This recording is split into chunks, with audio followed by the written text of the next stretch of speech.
durante este tiempo, donde estamos viendo y hemos visto en los últimos años casos donde las filtraciones efectivamente nos han llevado a llegar a información que quizás el poder dejado conocer. Y hoy día vamos a hablar de eso, de la ética también que hay detrás de esto, de los límites que puede tener o no las filtraciones, y lo vamos a hacer, por supuesto, con tremendos panelistas que se manejan mucho en este tema. Vamos a hablar de distintos casos, vamos a hablar de cómo se trabaja también en el periodismo de investigación, todo lo que hay detrás de eso, que es harta pega. Y estamos hoy día con Paulina Allende Salazar, de la Unidad de Investigación del diario El Mostrador. Bienvenida, Paulina. Estamos con Pedro Ramírez, director de CIPER, dueño de casa. Bienvenido, Pedro. Muchas gracias. Y estamos con Jonathan Flores, editor de reportajes digitales de Informe Especial. Bienvenido, Jonathan. Muchas gracias. Bueno, para partir, quería hacer una pregunta general para nuestros panelistas para abrir la conversación. Y vamos a entrar de lleno a esto. ¿Cuál es el principal desafío, creen ustedes, del periodismo frente a las filtraciones? Paulina, parto contigo. ¿Cuál es nuestro desafío como periodistas cuando tenemos acceso finalmente a filtraciones y, por ejemplo, sabemos que son cosas importantes? Primero tomar aire. Primero tomar aire para sopesar bien la información que llega. Es muy tentador recibir una filtración muy atractiva. La verdad que hasta químicamente a uno le pasan cosas en el periodismo porque siente la pulsión de algo que puede generar cambios en el entorno.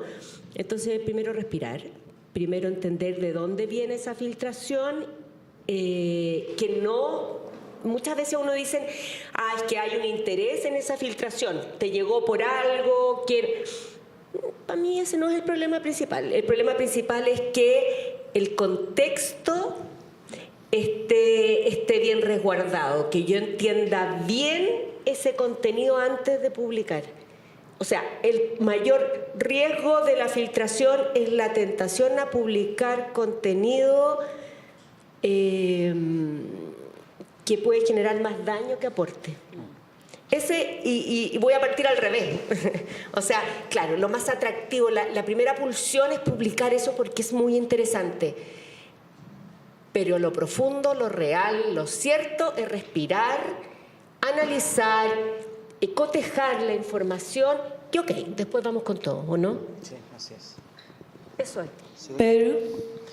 A ver, mira, Y trabajarlo en equipo también, creo que es un punto importante el trabajarlo en equipo. Sí. No quedarse uno nomás con la información, sino que compartirla, ver otros puntos de vista.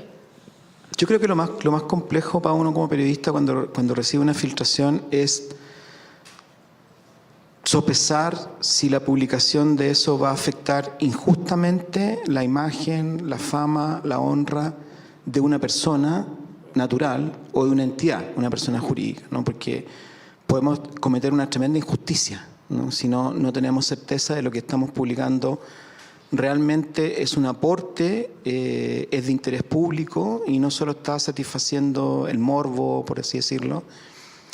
Y para eso hay que entender que una filtración, en definitiva una filtración es que a un periodista le llega un documento, una pieza documental, que está oculta, ¿no es cierto? Y que hay alguien que no quiere que se conozca, entonces no es una pieza documental que tenga un grado de protección, una reserva, sino que simplemente está oculta, ¿no? Ahí es más fácil tomar decisiones.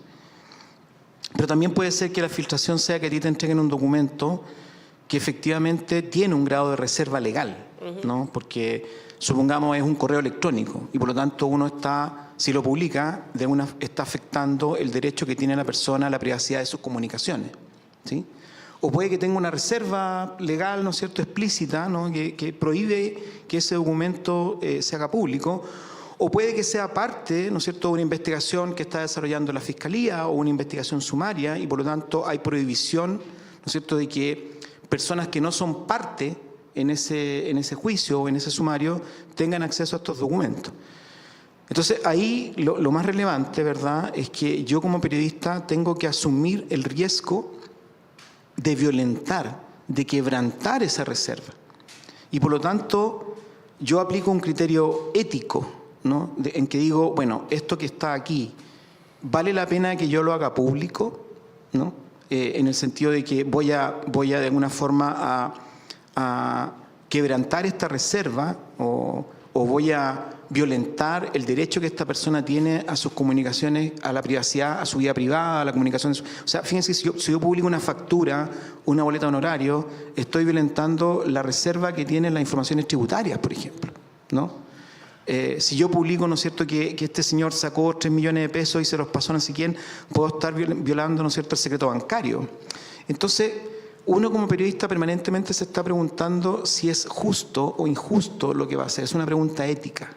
Y por lo tanto, uno aplica primero conceptos éticos, pero también conceptos técnicos, en el sentido de, bueno, ¿de dónde viene esta filtración? La persona que me está entregando los documentos, ¿por qué me los está entregando? ¿Qué es lo que quiere? ¿Qué gana esa persona? Y en el conjunto de estas preguntas, ¿no es cierto?, muchas veces también nosotros peleamos con los abogados, porque los abogados nos dicen, pero si aquí no hay delito, ¿por qué están publicando esto? Porque no necesariamente, para los periodistas no publicamos solo delitos, publicamos temas que son de interés público. Entonces a veces este documento, yo puedo decirte, mira, el conservador Javer contrató al hermano de un juez de la Corte de Apelaciones de San Miguel que votó por él para ser conservador. El conservador Javer contrató a la esposa de un juez que votó por él para ser conservador. Y a lo mejor ahí no hay delito. Y tú dices, ¿pero por qué estás publicando esto? Estás afectando a estas personas y no hay delito. Porque nosotros no somos abogados, gracias a Dios, ¿no es cierto?, sino que somos periodistas y por lo tanto no somos fiscales ni somos jueces. El asunto que convoca a los periodistas no es el delito necesariamente, sino los temas que son de interés público. Y yo estoy seguro que todos ustedes quieren saber si hay jueces que votan por personas para que sean conservadores o notarios, que es como votar por alguien para que sea millonario, ¿no? Es como decirle, mire, desde ahora en adelante usted va a ser millonario, ¿verdad? ¿Sí? Entonces, y que esas personas reciben a cambio que familiares de ellos son contratados por esta gente a la que ellos están tocando con esta varita mágica. Entonces yo creo que ahí es donde nosotros nos hacemos estas preguntas respecto de, ¿vale la pena, ¿no es cierto?, violentar a lo mejor estas normas para tomar un documento filtrado y publicarlo? Brevemente, sí. Lo que yo creo que también hay que tener mucho ojo, sobre todo cuando son filtraciones que vienen de carpetas de investigación del Ministerio Público, es que a veces entorpecemos la investigación y alertamos a las partes de lo que se está haciendo. Y eso es muy grave, porque en el fondo, por publicar algo de interés público y contribuir a la transparencia social democrática, estás entorpeciendo el trabajo de las policías. Entonces, es interesante, hay una lucha con el ego también desde el ejercicio profesional, como casi todos somos periodistas, acá... pasa un poco. Claro, hay una lucha con el ego es muy llamativo publicar, pero tú puedes generar grandes daños. Y lo hemos visto con filtraciones, por ejemplo, de conversaciones del ámbito privado de personas, como en el caso de la alcaldesa Iracy Hasler, cuando pelaban al presidente de la República, qué interés no tenía, o en otros ámbitos donde no hay interés público, como lo dice Pedro, no estamos contribuyendo a información relevante puesta en la mesa, pero publicamos. Claro. Y replicamos, que ahora se usa harto en las redes, se replica sin cotejar nuevamente la información. Entonces, esa pulsión hay que tener ojo con eso. Sí. Jonathan, en ese sentido yo te quería preguntar también, ¿dónde se tiene que poner el límite finalmente entre lo que tiene que permanecer en una investigación, en lo que tiene que permanecer quizás en el dominio de los periodistas solamente por un tiempo, o lo que es finalmente de interés público y vale la pena compartirlo, vale la pena publicarlo? ¿Dónde está ese límite del que estaban conversando recién Pedro y Paulina? Mira, yo creo que le encuentro mucha razón a Paulina cuando dice que tenemos que morigerar con mucha profundidad, tenemos que analizar hasta dónde estamos perjudicando el curso de la investigación policial, porque si estamos poniendo en alerta antes de tiempo, de forma irresponsable, podríamos decir, a quienes son objeto de esas investigaciones, podríamos arruinar esos resultados y naturalmente los periodistas queremos que toda la comunidad, toda la ciudadanía pueda conocer los detalles, pero creo que tampoco deberíamos cometer el error de hacer que esas investigaciones fracasen, porque creo que desde el fuero interno de lo que nosotros hacemos no es algo que queramos lograr. Yo creo que una pregunta también que se hacen muchas veces las personas que se informan, que leen el periodismo que ustedes tres, por ejemplo, realizan, ¿es legítimo publicar información obtenida ilegalmente si es que es de interés público? Siempre está ese límite, ¿no?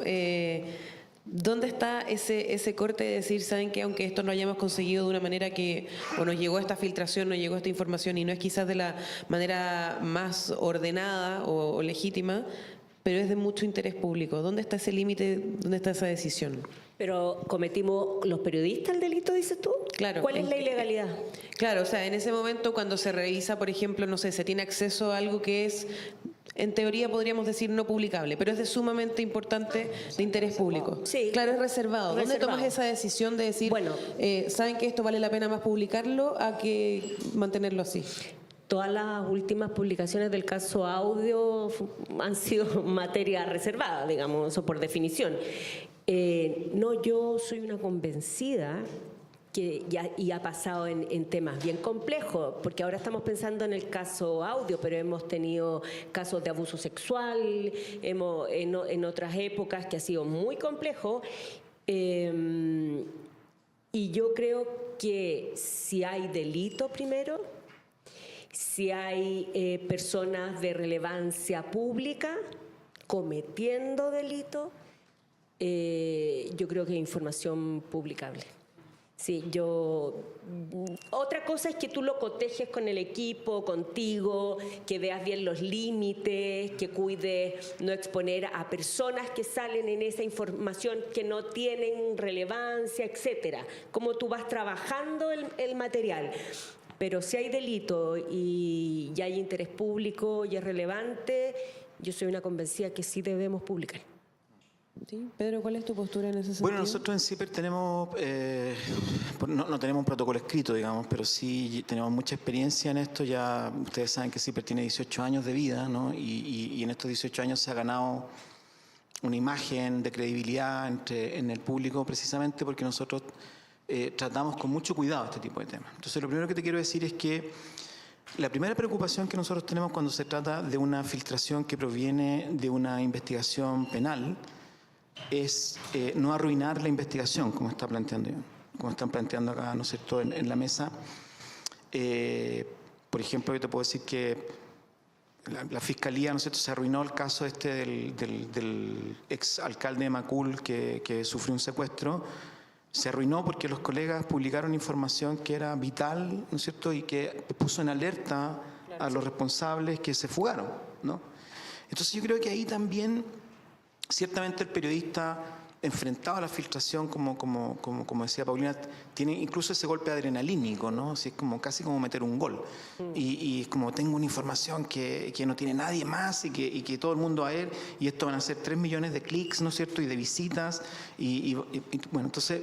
O sea, se han hecho películas con respecto a eso y se ve esa parte, digamos. Exactamente, ¿no? Que esa ansiedad que se le provoca al periodista, pero tiene que haber un editor que es una persona responsable, con experiencia. Lamentablemente lo que hemos visto en el último tiempo, y lo digo con todo respeto, es lo que han denominado los expertos en comunicaciones como la juniorización del rol editorial, ¿no? O sea, que muchos muy buenos editores jóvenes, pero con poca experiencia, ¿no? Entonces, que son tipos que entienden bien la noticia, pero no la conectan con lo que pasó hace 20 años en el caso Penta, con lo que pasó hace no sé cuánto tiempo en el caso Mobgate, o sea, entonces, porque no tienen la experiencia nomás y les cuesta, ¿no es cierto?, medir el efecto que va a tener una publicación porque no tienen con qué comparar. Entonces, yo reclamo, por así decirlo, el rol del editor como una persona que tiene que tener esa frialdad, tiene que tener esa capacidad de sentarse.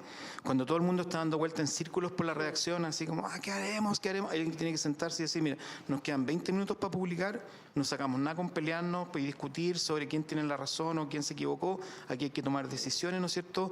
Y hacer que este avión que tiene un motor incendiándose aterrice y aterrice bien, digamos, ¿no? Porque en 20 minutos parte el noticiero o se cierra la edición, ¿no es cierto? Y ese tiene que ser el editor, el que ponga los paños fríos y que mire con calma. Ahora bien, dicho eso, yo creo que la principal responsabilidad de mirar y decidir si se tiene que publicar o no es del editor. Más que porque el periodista, su rol es conseguir datos. Él está en la calle, ¿no es cierto?, tratando de conseguir información y te la está trayendo. Pero es el editor el que tiene que mirarlo y decir, ¿es publicable o no es publicable? ¿Vamos a generar más daño publicando, ¿no? o vamos a generar un bien? Entonces, lo primero que nosotros miramos en CIPER es si esto va a dañar la propia investigación. Lo segundo que miramos, ¿no es cierto?, es que nosotros tenemos que hacer un trabajo sobre la filtración, ¿no? Una cosa que hace CIPER y que no necesariamente hacen los otros medios, aunque algunos también lo hacen, por cierto. Gracias. Es que cuando recibimos una filtración le agregamos densidad, por así decirlo, investigativa, ¿no? Porque en el fondo tú estás recibiendo un pedacito de una investigación que es de otra persona, ¿no? Que es de un fiscal, que es de la PDI, que es de la OS7, ¿no es cierto? O de un fiscal de un ministerio, ¿no es cierto? Como el Ministerio del Interior, ahora porque está desarrollando un sumario interno. Entonces tú recibes una investigación que es de otro y la publicas y le pones tu firma. Yo creo que eso ¿no es cierto? Es como investigación propia, por así decirlo. Entonces nosotros en CIPER lo que hacemos es, miramos esta investigación y le agregamos para saber si es lo que se está diciendo ahí es correcto o no. El caso más reciente que yo tengo en que nosotros recibimos una filtración, muchos colegas tomaron esta filtración y la publicaron, porque era noticia, así que yo fue la filtración de la solicitud que hace el fiscal Cooper para pincharle el teléfono al presidente de la República. Entonces, que un fiscal pida que se le pinche el teléfono al presidente de la República es noticia en sí misma, digamos. O sea, nadie va a decir, no, ¿cómo la publicaron? O sea, la publicaron. Y nosotros la teníamos. Nosotros no la publicamos. Aquí hay gente de CIPER, ¿no es cierto? Porque ese día me decían los colegas, nos están golpeando, publiquemos, ¿no es cierto? No. Y no la publicamos. Y fue como, ¿por qué? Nosotros sí, nosotros no. Porque nosotros somos CIPER, ¿sí? Y vamos a ver si Cooper tiene razón o no. Y entonces le pedimos a Benjamín Miranda, que está parado allá, ¿no es cierto?, en esa pared, que investigara, y él en 3 días demostró que Cooper estaba equivocado y que lo que estaba pidiendo no tenía, él no tenía argumentos, ¿no es cierto?, no había, por así decirlo, elementos que justificaran la solicitud que le estaba haciendo al tribunal.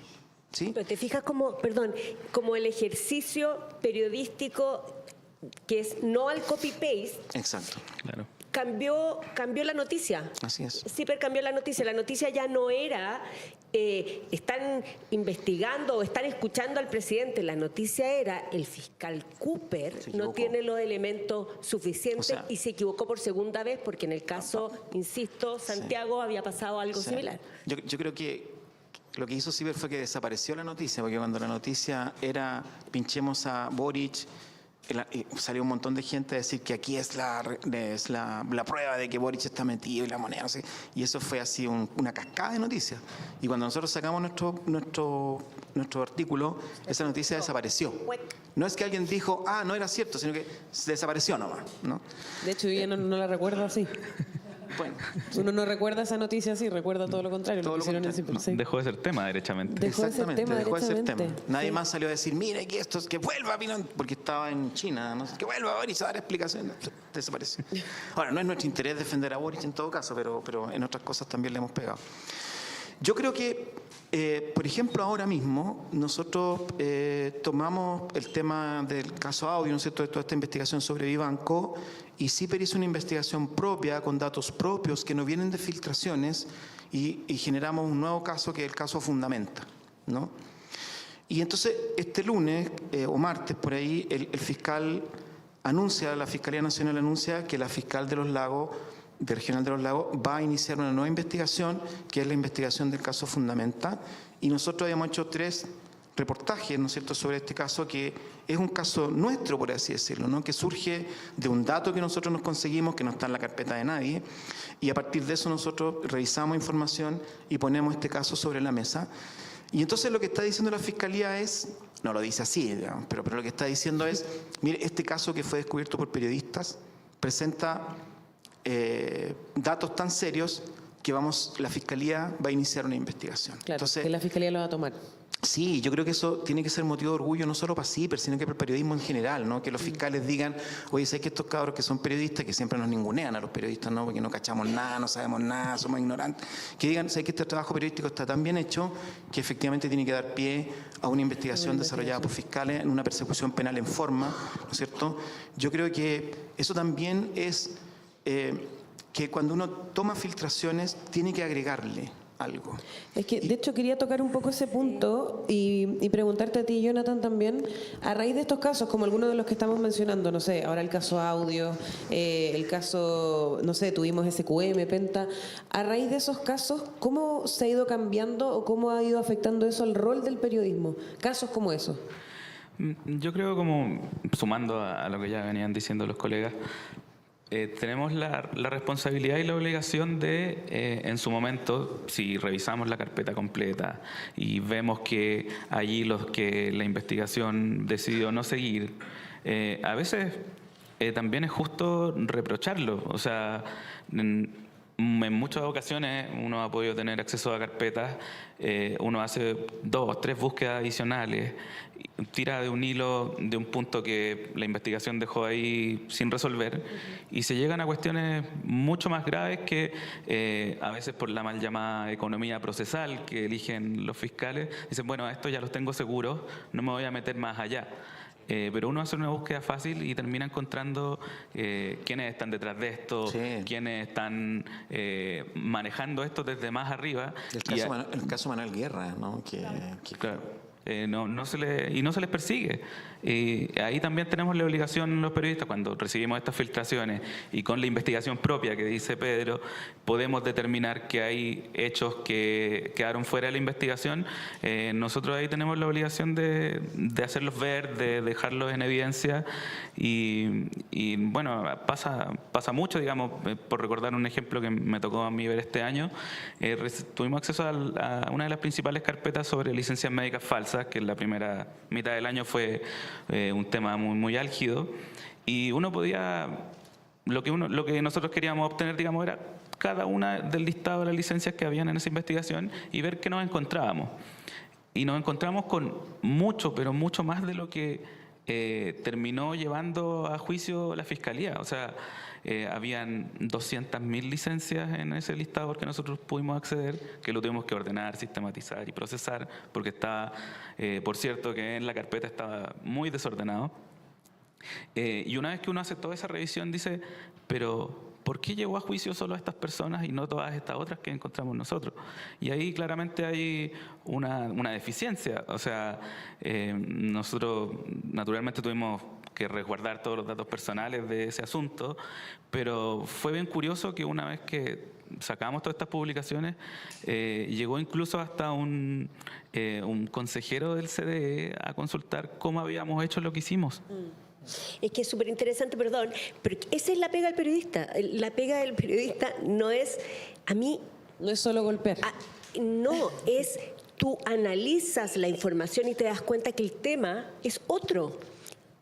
Y presentas lo que descubriste en la cocina, levantando todos esos elementos y dices, no, pongamos la mirada no donde la estamos poniendo, que era esta locura, sino, por ejemplo, en el caso...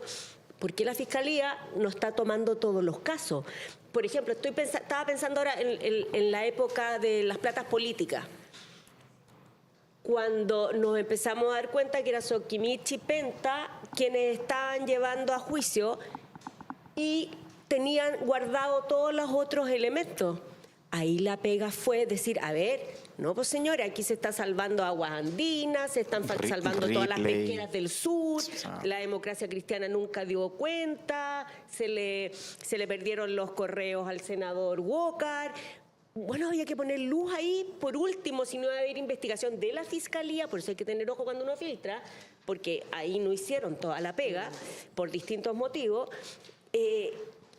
Por eso, es que a mí me gusta y no me gusta la filtración. El grupo Porque yo Angelini le siento puso que- más plata a la Un arma de pre-campaña doble filo. Bachelet que SQM. El grupo Angelini le puso más plata a la campaña Bachelet que SQM. Y eso no se investigó. Lo paró el poder político. Entonces, cuando tú solo haces filtraciones, a mí me encanta la filtración. Obvio que es interesante, pero a mí me gusta más la investigación.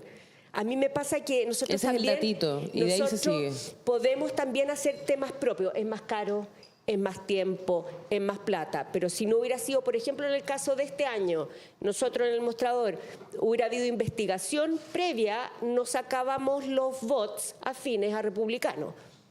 Y no habla la candidata Matei de esta campaña asquerosa, y la gente no empieza a entender lo que es la desinformación. Nosotros, analizando los datos después de todo esto que levantamos con el tema de la desinformación, la gente empezó a entender lo que es desinformación, y eso ya es un avance.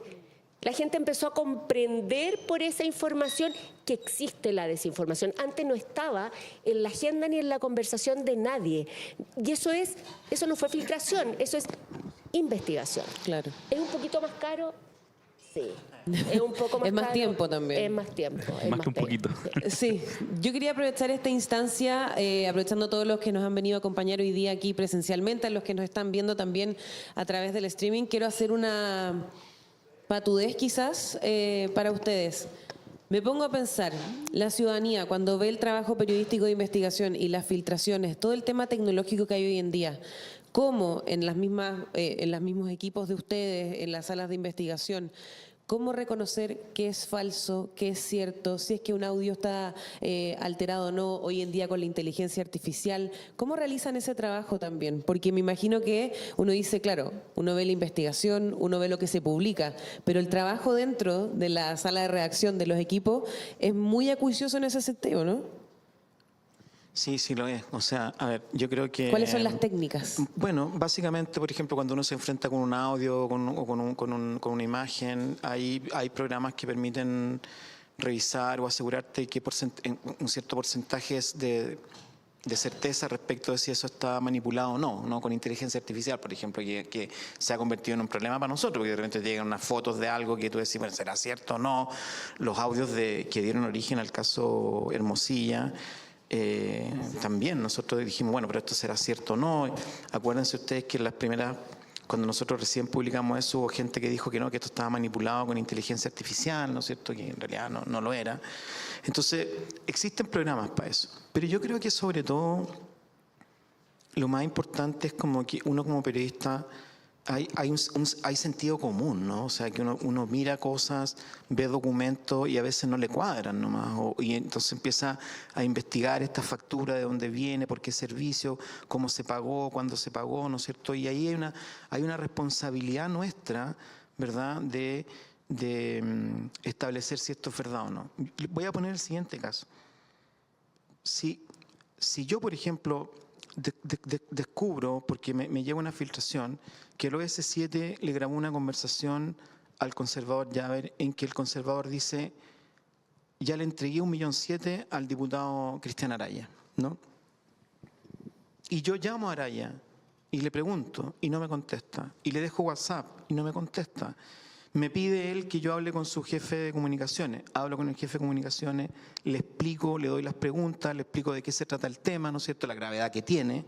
No es como, oye, es que quiero hablar con él, no, sino que le explico las preguntas. Y entonces el jefe de comunicación dice, no, el diputado no te va a responder estas preguntas. Nosotros consideramos que esto es tan grave que enviamos a una periodista, la Macarena Segovia, a Valparaíso. Se está discutiendo el presupuesto, así que el diputado iba a estar ahí. Así que fuimos, ¿no es cierto? La Maca se encontró con él en un pasillo, él le hizo una Verónica, ¿no es cierto?, una magia, una finta, pum, y no salió más. Y entonces le pedimos a una tercera persona que por favor le dijera que estábamos ahí, y entonces mandó a decir, no voy a responderle. ¿Sí? ¿Qué se hace en ese Enfrentado a ese punto, nosotros decimos, bueno, hay que publicar nomás, porque si no, yo le estoy cediendo a él, ¿no es cierto?, que él me bloquee para yo, porque como él no me responde, me bloquea y yo no voy a publicar. Entonces nosotros publicamos. Inmediatamente publicado, él sacó una declaración en Twitter, en X, diciendo que el contenido del artículo era falso. Y el contenido del artículo es un informe del OS7, un informe del OS7 que transcribe esta conversación pinchada y se la envía al fiscal diciendo: fiscal, le enviamos, el oficial del OS7, le enviamos esto a la fiscalía porque puede ser constitutivo de delito, que es una conclusión de Carabineros, no de CIPER, ¿no? Entonces, Puede ser condicional, además. Claro, y tampoco sabemos si esa plata se pagó, no se pagó, y a qué se debía, ¿no es cierto? Porque el temor que nosotros teníamos era que nos dijeran, oye, que yo vendí un auto y esta es una comisión, ¿no es cierto? Y nos mostrara los documentos y nosotros quedáramos publicando algo que no correspondía. Pero si él no nos quiere responder, nos habilita desde el punto de vista técnico y ético para nosotros publicar. Distinto es el caso, ¿no es cierto?, en que yo llamo a Matías Walker y le pregunto: oiga, ¿por qué usted recibe 1,6 millones? Y me dice: porque esta persona le compró un pasaje. Esta es una persona que yo quiero mucho, es un amigo mío desde hace no sé cuántos años, somos cuates así, y comemos asado juntos, vemos los partidos de La Roja juntos, y él, ¿no es cierto?, quiere mucho a mis hijos porque los conoce desde que tenían, no sé, 10 años, y entonces él nos apoyó cuando tuvimos un problema grave con el hijo, y después esta plata es un pasaje que él le compró a mi hijo cuando él tenía que viajar. Entonces, él sí me está dando una explicación, y entonces me pone a mí como periodista la obligación de que yo diga, de que yo investigue si esa explicación es correcta, si es falsa o es verdadera, ¿no? Me traspasa, me devuelve la pelota, por así decirlo, y no voy a publicar hasta no saber si eso es cierto o no, ¿no? Que es lo que nos pasó en CIPER, ¿no?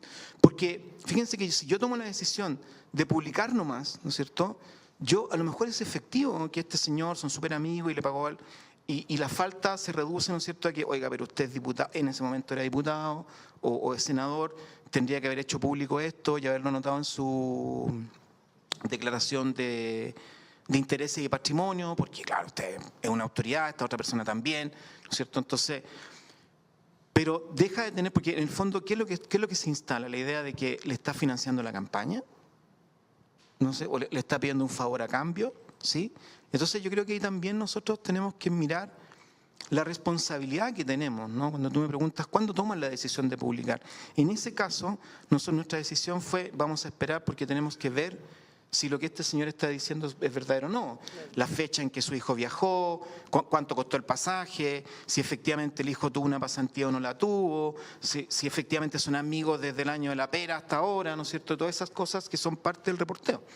Y que CIPER sí las va a hacer, ¿no? Porque a nosotros nos preocupa no ser injustos con las personas. Sí, es fácil rayarle la pintura a la gente, ¿no es cierto?, y ir por la vía de llanero solitario, ¿no es cierto?, luchando contra la maldad, ¿verdad? Pero también a veces en ese rol podemos ser tremendamente injustos. Entonces, lo primero que nosotros nos preocupamos para saber si publicamos o no es si lo que está dicho ahí es correcto o no es correcto. Entonces, ¿corresponde a la verdad o no corresponde a la verdad? Si la publicación efectivamente va a generar un debate público, porque lo que estamos cuestionando es una política pública, una afectación de derechos de personas o de comunidades, ¿no? Pero si no va a ser así y solo estamos publicando esto porque es choro lo que dijo tal persona sobre la sexualidad de esta otra, no, o sea, no vamos a entrar en cosas que afecten la vida privada, que yo puedo afectar la vida privada si estoy demostrando que hay un delito o un incumplimiento legal o un conflicto de interés, ¿no es cierto? Y ahí pongo el bien público por sobre el derecho de esa persona a su privacidad en ese aspecto. Pero si no, no corresponde, y eso es lo que nos preocupa a nosotros. Sí. El caso audio se ha transformado en una caja de Pandora y nos ha permitido ver un entramado corrupto, diría yo, de ejercer los cargos de poder y distribuir los cargos de poder, etcétera. Me parece que hay algo banal en cómo se ha hecho, porque es muy importante.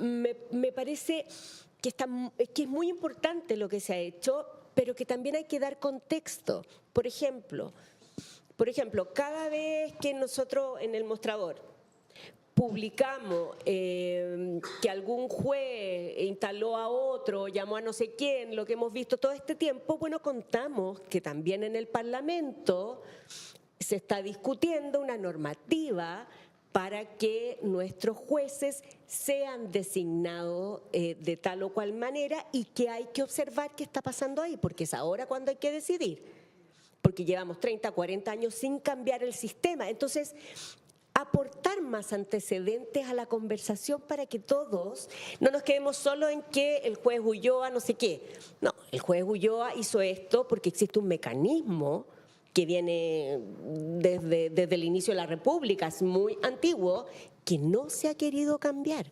Y no se ha querido cambiar porque tenemos un sistema de besamano que es arcaico y que todos hoy día rasgan vestidura, pero hay que poner los ojos si lo van a votar o no lo van a votar, porque está ahora para salir.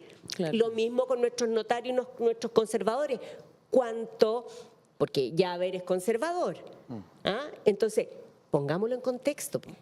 Acaba de salir la ley, pero ¿qué ha significado eso? ¿Qué está pasando ahora? ¿Cómo están tratando de organizar y poner los cargos que quedan a la antigua, porque la ley no empieza a regir todavía? Dar contexto a la gente, porque si no se quedan en la casuística. Pero tenemos una labor de enseñar un poco o de mostrar la red para que la gente pueda entender más lo que pasa. No solo el dato personal, sino que explicar dónde nos estamos moviendo como sociedad, Dar para el generar contexto. transformaciones profundas Sí. que nos ayuden a vivir mejor. Eso Sí, me pasa. yo quisiera agregar un punto sobre eso. Miren, aquí nos estamos yendo un poco a las filtraciones, pero vale la pena conversar sobre esto. Hay jueces de la Corte Suprema que están tratando de convencernos que es normal que ellos conversen con otras personas para promover a gente para que sea jueces de Corte de Apelaciones, fiscales judiciales y jueces de Corte Suprema, incluso para promoverse ellos mismos, ¿no? Que envíen sus currículos, que conversen con gente, que vayan a cena, ¿no es cierto? Ahora nos hemos enterado que había una cena en la casa del juez, del magistrado supremo Diego Simpertigue, ¿no? A la que estaban invitados senadores, cuando la Corte ya había entregado sus nombres, ¿no es cierto? Ya, Claro, esto su ya lista. pasó en la Corte, que tienen que hacer los supremos, ¿no es cierto? Discutiendo con los senadores. Entonces, nos han dicho Senadores, que esto, notarios, están sí, todos juntos. nos han dicho que esto es normal. Incluso en el fallo que salvó a Ulloa en la Corte de Apelaciones, hay 7 ministros que votan diciendo no, pero esto es normal, es la legítima aspiración de optar a un ascenso en la carrera judicial. Yo quiero ser radical en esto, no es verdad, eso no es correcto. Acá tenemos ministros como la señora Letelier, por ejemplo, que han dicho este tipo de cosas y eso no es así porque hay un auto acordado, que es una norma interna de la Corte Suprema del año 2003 que lo prohíbe, punto. ¿Sí? Los jueces no pueden conversar con nadie, ¿no es cierto?, sobre nominaciones de ellos mismos En el u mismo otras Poder personas, Judicial, claro. porque esto se prohibió en el 2003, lo prohibió la propia Corte, después de la expulsión de la destitución del ministro Luis Correa Bulo, se formó una comisión, ¿no?, integrada entre otros por don Milton Juica, que en una entrevista con CIPER, ¿no es cierto?, Milton Juica dice, pero ¿por qué estamos discutiendo esto si esto está prohibido? No se puede, punto. Es claro. así, ¿sí? Así que para que ustedes, ¿no es cierto?, salgan a su casa teniendo la certeza de que cuando escuchen otra vez a gente diciendo esto es normal, esto es tradicional, esto siempre ha pasado, sí, pero está prohibido. Hablando con un Breve, profesor muy a breve. propósito de eso, lo raro, lo mal que donde estaba nuestra institucionalidad establecido es que Miti y Mota, o sea, 7 ministros de la Corte Suprema dijeron que era normal y otros 7 dijeron que no puede ser. O sea, la ética de nuestro Supremo está confundida. Y además que hayan llegado 7 y 7 no es menor tampoco. No, claro. O sea, entonces hay que limpiar. Y esos son los contextos que tenemos que dar. No solo la filtración. Claro, Expliquemos cómo está funcionando el sistema. Sí, no solo eso. Ahora, quiero aprovechar que están todos ustedes acá presentes para hablar de esto, para escuchar estas conversaciones con respecto a las filtraciones que dan caso, o sea, que dan espacio para estas notas, para toda la información que los mismos periodistas, a propósito de las filtraciones, empiezan a trabajar y a dar contexto. Si es que tienen preguntas para Jonathan, para Paulina, para Pedro, con respecto a casos que tienen que ver con filtraciones, cómo funciona, como hablábamos recién, el tema de las filtraciones, por allá creo que hay una pregunta. Ahí van a buscar un micrófono para que pueda hacer la pregunta sobre el tema del que estamos conversando hoy en día.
Todos los periodistas.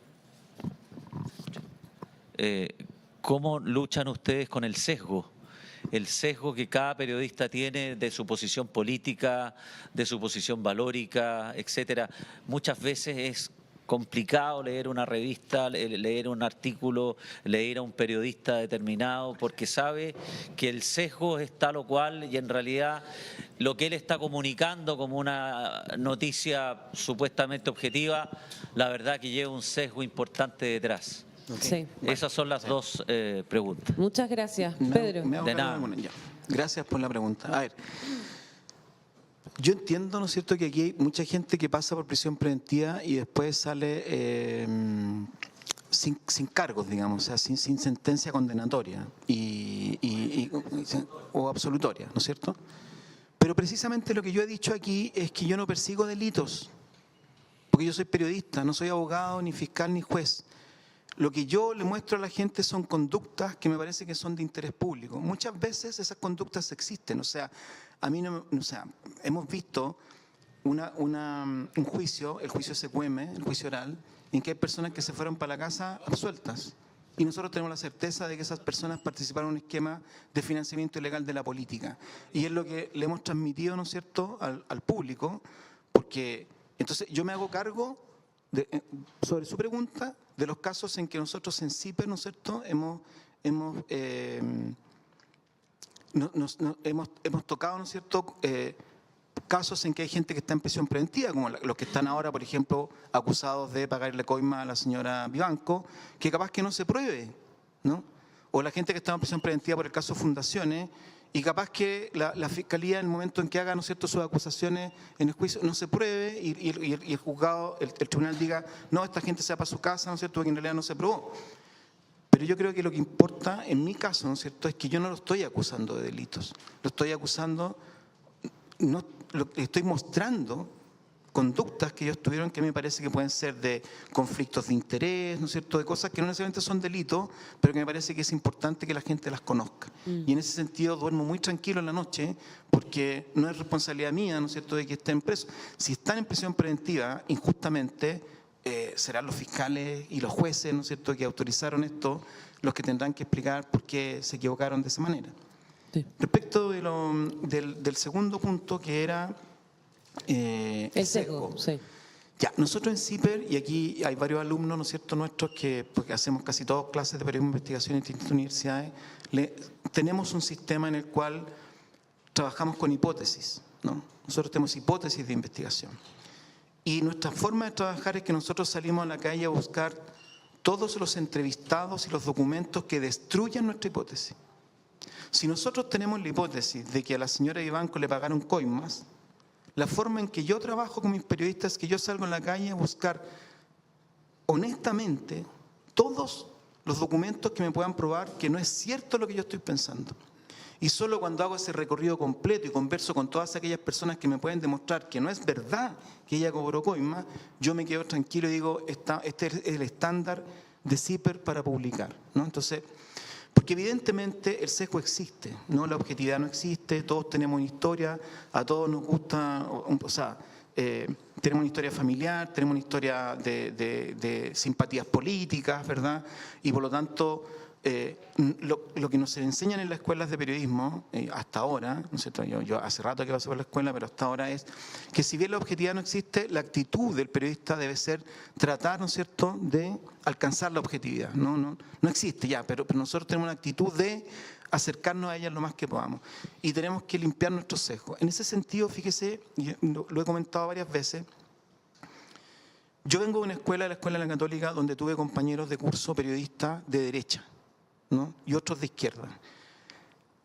Personalmente, ¿no es cierto?, yo no puedo decirle que tengo compañeros de derecha que son excelentes periodistas y que concitan mi respeto más irrestricto como periodista, y tengo compañeros de izquierda que también son excelentes periodistas y todos nos respetamos, que es una virtud de la Universidad Católica, ¿no? Tiene otras cosas que no nos gustan tanto, pero esa es una virtud, ¿no es cierto?, en que convivimos personas de distintos sesgos políticos, pero sin embargo son, así como hay médicos de derecha o médicos de izquierda, aquí hay periodistas de derecha y izquierda, y son excelentes periodistas porque lo que buscan con el corazón es la verdad, la información de calidad. Entonces yo le digo, no siempre, ¿no es cierto?, los periodistas salen a la calle con un sesgo. Sí, usted se va a dar cuenta que hay medios que nunca critican a Kast, que nunca critican a Matei, y se va a dar cuenta al tiro, ok, estos medios, ¿no es cierto?, tienen un sesgo. Y hay otros medios que nunca critican a Jara ni a Boric, y usted va a decir, estos tienen un sesgo. En CIPER yo lo invito a que mire, ¿no es cierto?, los últimos 2 meses de publicación y se va a encontrar con palos para Boric, palos para Jara, palos para Matei, palos, sí, un surtido de palos, por así decirlo, ¿no? Porque es lo que a nosotros nos anima, ¿no? Sí. Y a veces uno tiene una historia personal y a veces a uno le duele escribir cosas, ¿no? A uno a veces le duele escribir cosas porque van contra lo que uno cree o contra lo que uno ha creído toda su vida, o a veces uno ha admirado a una persona por si tiene que escribir un artículo diciendo, ¿sabes?, que esta persona en realidad cometió un error gravísimo, y el periodista entonces a veces con lágrimas, ¿no es cierto?, con pena tiene que escribir, pero tiene que hacerlo, porque es su pega y es lo que se espera de él. Es el método. El método de trabajo es el que nos ayuda a no tener sesgo, una mirada todos nos paramos en alguna parte en el mundo, pero es el método de trabajo el que te da cierta protección frente al sesgo malentendido, digamos. Pero usted me hizo una pregunta que tengo una duda, me da la idea que usted no me entendió bien, entonces le voy a pedir que me la repita para contestársela. Me da la idea que interpretó equivocadamente. Entonces, probablemente entendí mal. Dándole las gracias a señor Ramírez, por eso estoy acá, precisamente por su respuesta, es que sigo a CIPER. En algún minuto se hizo un comentario por parte de la moderadora que dice relación con la ética en la obtención de la información, o la ilegalidad, para ser más precisa en el lenguaje.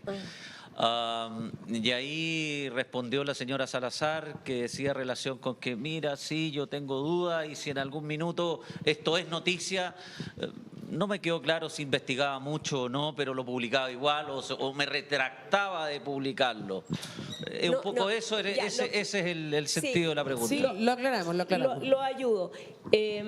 Efectivamente, lo que quise decir, tal vez me expliqué mal, es que si, por ejemplo, se accede a una carpeta que son reservadas, estamos hablando de filtraciones, esa es la definición, en ese cuadro, y efectivamente la información es relevante, hay, por ejemplo, delito, hay personas, hay autoridades que están cometiendo delito. Eso se coteja en el contexto de que es de utilidad para el ejercicio democrático, digamos, informarlo, lo informo. Eso es. Eso es. ¿Sí? ¿Se entendió? Ya, súper. Jonathan, ¿quiere agregar algo? No, sí que en ese mismo sentido, al menos en el que lo estábamos conversando, para mí es bastante claro que partíamos de la base que mucha de la obtención de esas informaciones se obtienen de carpetas que son reservadas y en el estricto rigor estamos dando por hecho de que la obtenía ilegalmente porque en rigor no deberíamos haber tenido acceso a ella. A eso yo creo que apuntábamos cuando decíamos que publicábamos igual. Por último, me gustaría decir sobre lo de los sesgos que mencionaba el señor. La verdad que es algo bien recurrente de lo que se nos acusa a los periodistas y en particular pasa mucho cuando efectivamente a quien acusa de eso es porque no le gusta la publicación, porque le afecta directamente. Sin ir más lejos, esta misma semana nos pasó un informe especial que tras una publicación la institución aludida llamó reclamando y acusando sesgo y la respuesta nuestra es bastante simple en general cuando nos pasa esto. Es bueno, por favor explícame y dime en qué línea, en qué parte hay algo que no sea cierto. Conversémoslo y discutámoslo. Claro. Y en general la conversación termina ahí y no vuelven a llamar nunca más. En honor al tiempo tenemos una última pregunta para el panel. Muy buenas tardes, gusto en saludarle. Mi nombre es Ana Parata, comunicadora social venezolana. Ante todo los felicito por llevar la comunicación a este punto, porque este es un plano en la trascendencia en el contexto de Sudamérica, ya en primer lugar. Mi pregunta es para el profesor acá de CIPER. Usted indicó que cuando se toman las filtraciones hay que agregarle algo. ¿Puede usted explicar a los próximos estudiantes, a los próximos, qué es ese algo? ¿Ya? Y mi segunda pregunta para Paulina. Incluso desde Venezuela, nosotros veíamos mucho en los programas donde salías, ¿ya? Y sabíamos que eras una periodista muy controversial. Hace un tiempo, salió una información de que un fiscal de la República, acá en Chile, que pidió intervenir los celulares de los periodistas. Mi pregunta es, en el caso de las filtraciones, hay una ética profesional. ¿Cómo se protege la fuente? ¿Cómo digirieron ustedes esa información? Porque si hay algo valioso es la protección de la fuente en la filtración. Y un fiscal pide que a los periodistas se les investigue el teléfono. ¿Qué pasó allí? ¿Qué pasó en el gremio periodístico de Chile? ¿Puedes explicar? Vamos primero con la pregunta para Pedro con respecto al contexto, eso que hay que agregar cuando recibimos una filtración. Ya, voy a volver sobre el mismo ejemplo. Miren, un periodista de investigación investiga, no copia investigaciones de otras personas. ¿Okay? Entonces, ustedes mismos se van a dar cuenta que de repente hay medios que dicen investigación, no sé, oye, pero esta investigación en realidad es de los S7, esta investigación es de la PDI, esta investigación es del fiscal X, ¿no es cierto? No es una investigación del periodista, el periodista solo es un puente, por así decirlo, ¿no? Que está entregando una investigación que no le es propia, ¿vale? En general, eso pasa mucho con los periodistas que están además en el registro diario de noticias, ¿no? En las noticias de radio, de televisión, ¿no es cierto? Que usted parte a las 9 de la mañana en radio, ¿no es cierto? Y a la 1 de la tarde tiene que tener un producto, ¿no? Así que así como que salir a investigar, en realidad uno saca 2 cuñas, ¿no es cierto? Y ¿no? El incendio, el choque y la polémica y hasta luego, digamos, como es lo que y no se puede pedir más tampoco, digamos. O sea, yo no critico a los colegas. Entonces, les voy a poner el siguiente caso, que ya lo comentamos. El fiscal Cooper, ¿no es cierto?, le pide al Tribunal de Garantía de Antofagasta que le autorice a pinchar el teléfono del presidente de la República, ¿sí?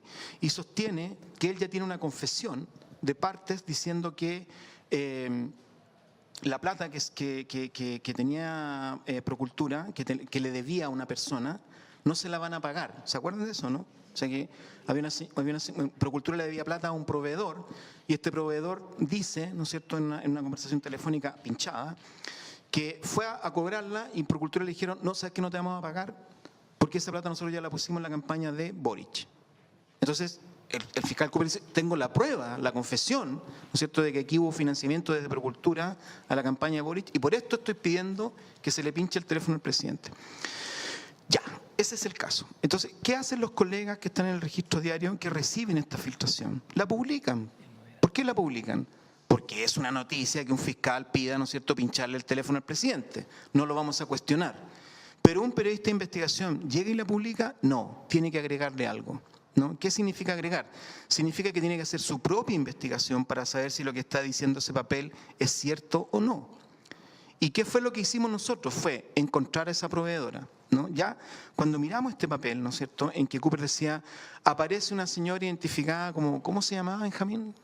Lucía, ¿no es cierto? Entonces, aparece una señora que se identifica como Lucía en una conversación, ¿no es cierto?, con la representante legal, me parece que era la señora Gómez, de Procultura, y le dice que esto ya se puso en la plata de Boric, que no le van a pagar, no sé, bla, bla. Benjamín, en un día, descubrió quién era Lucía, ¿no? Con la Maca Segovia, ¿no es cierto? Trabajaron y descubrieron quién era la señora Lucía, aplicando las técnicas que nosotros usamos de meternos al diario oficial, de meternos, ¿no es cierto?, a distintos a impuestos internos, etcétera, etcétera. Entonces, esta señora tiene una imprenta, y esta imprenta está en tal parte, y efectivamente tenía un contrato porque nosotros descubrimos, ¿no es cierto?, y fuimos a mirar, y dijimos, tenía un contrato con Procultura, tenía que hacer una... Las platas que se le debían a esta persona no eran platas de los convenios, eran platas que había puesto Enel, una minera, me acuerdo, 3 empresas privadas, ¿verdad? Entonces nosotros dijimos, aquí el fiscal Cooper está equivocado, está diciendo que esta plata, ¿no es cierto?, viene de fondos públicos que se y no es cierto. Y entonces publicamos esto y entonces esa noticia cayó por su propio peso. Chao, ¿sí? Entonces quedó claro que lo que el fiscal estaba haciendo no tenía argumentos suficientes. Entonces, ¿qué quiero decir? Que ahí lo que hay es la decisión de un equipo de investigación, cuando yo digo de agregarle, que es tomar este documento y decir, ¿es verdad lo que contiene este documento o no? ¿Es correcto lo que está diciendo este documento o no? ¿Realmente es probatorio, no es cierto, o no? Entonces yo creo que ahí yo no le pido a los periodistas que están en el registro diario que hagan esta pega, no corresponde, ¿no? Pero sí le pido a las unidades de investigación que la hagan, y la hacen, porque en Chile se hace buen periodismo, ¿no? La unidad de investigación de Bio Bio, la pega que hace la Paulina en el mostrador, nuestra gente en Informe Especial, hacen este trabajo, porque aquí hay una buena escuela de periodismo de investigación, ¿no? Entonces, y yo creo que la investigación, cuando se reciben filtraciones, ¿no es cierto?, los periodistas de investigación las trabajan de esta manera. Me consta que es así, ¿no? Y por lo tanto, yo creo que es la forma y es lo que le transmitimos también a nuestros alumnos de pregrado. Bien. Y con respecto a la pregunta que te hacían a ti, Paulina, con respecto a lo del pinchazo a los periodistas. Sí, agregar brevemente, es como lo que describe Pedro, que tenemos que esforzarnos en hacer, es bien contracorriente. Porque hoy día que la información es por redes sociales y es muy rápida y responde a los algoritmos y al clic frente a la emoción muy fuerte, muy de titular, muy mediática. Fíjense que Pedro lo que está diciendo es: nosotros vamos a jugar al cuec. Esto no era tan noticia, porque si yo te cuento y te explico más que hay ahí, es que no es tan así como te están diciendo, porque esto demuestra que finalmente, no sé, no se le pagó en la campaña de Boric. No es tan Netflix. No es tan Netflix, no es tan algoritmo, no es tan de espectáculo. Pero yo creo es el camino tedioso, porque incluso hoy día hasta las campañas políticas se hacen así. Entonces es ir contracorriente, es un poco antiguo, pero estamos convencidos que es el ejercicio del periodismo persistente que va a construir una mejor sociedad. Quiero explicar un poco desde donde siento que nos paramos, digamos. Ahora, Sí, estamos con problemas. Efectivamente, se llegó a pensar que,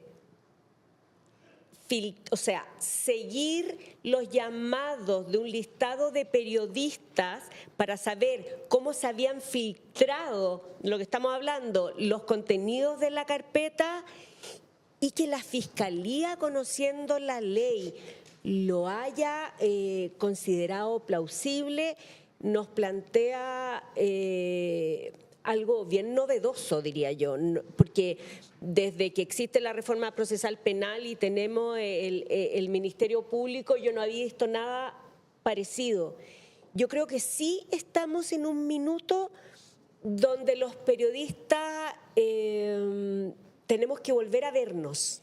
En otros periodos de nuestra historia trabajaban los periodistas organizados, se conocían, había feedback. Frente a lo de la filtración, sí, hubo un listado de periodistas bastante amplio que firmamos desde nuestros medios o de manera personal, diciendo que era absolutamente ilegítimo eso.